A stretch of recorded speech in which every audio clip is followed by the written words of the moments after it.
So continuing on, now we're into cover. Now I've got a lot of different things to use for cover. This is a UST tube tarp 1.0. You can check this out. This is another tarp that you can use for different types of shelters, as you can see there. That's my washing machine beeping, by the way. As you can see, you can make several different types of shelters with this. And this would be perfect for moto camping. It's small, as you can see, lightweight, and the stakes and everything are in there, even some cordage. So that was an option. You saw the basha that I was going to take. I also have, there again, something I've never used. I got a Kelty, what's it called? Noah Tarp 12. This is a little bit bigger. I'm sure if I took it out, I could roll it up and get it smaller. This also has the stakes and some tie downs with it. And this is a plow. This is it's the diamond shape.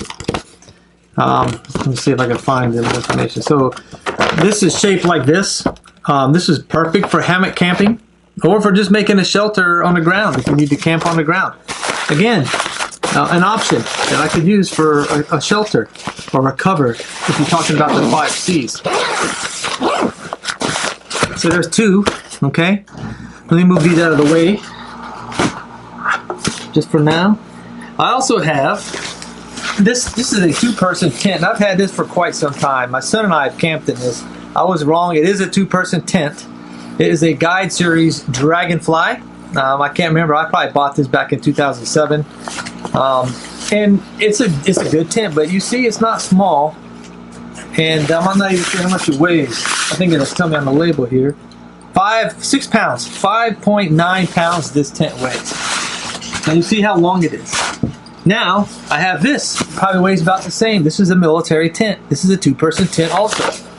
I could take this. This is another option. I also have 2 military ponchos. And I know how to make shelters with these. I've been trained on it. And these are perfect too. These are light.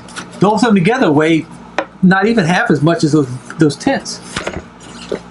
And I have the ground cover you saw in my other video, as it also can be used as a cover.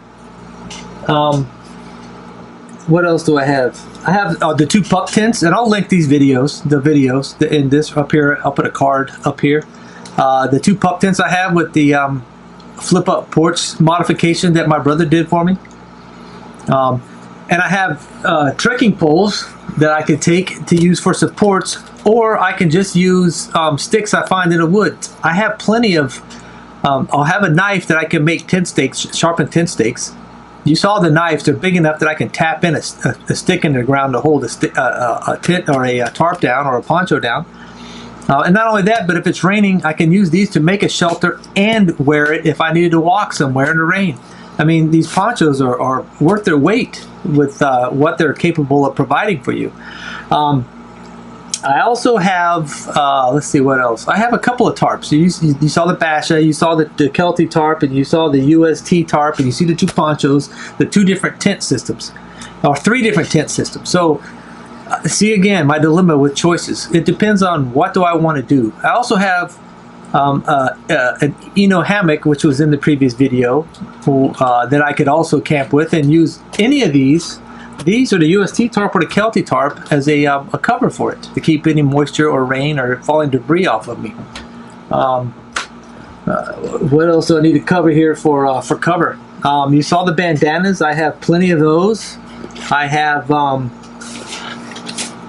the ponchos. I have bandanas. I have entirely too much stuff, as you can see.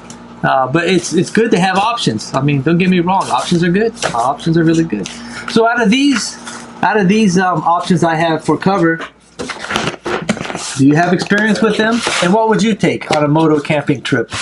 Now, keep in mind, don't know what the weather's going to be, but let's just keep that in mind for now. So that's a cover video. That's only 4 minutes. Let's see if I can get another one in here.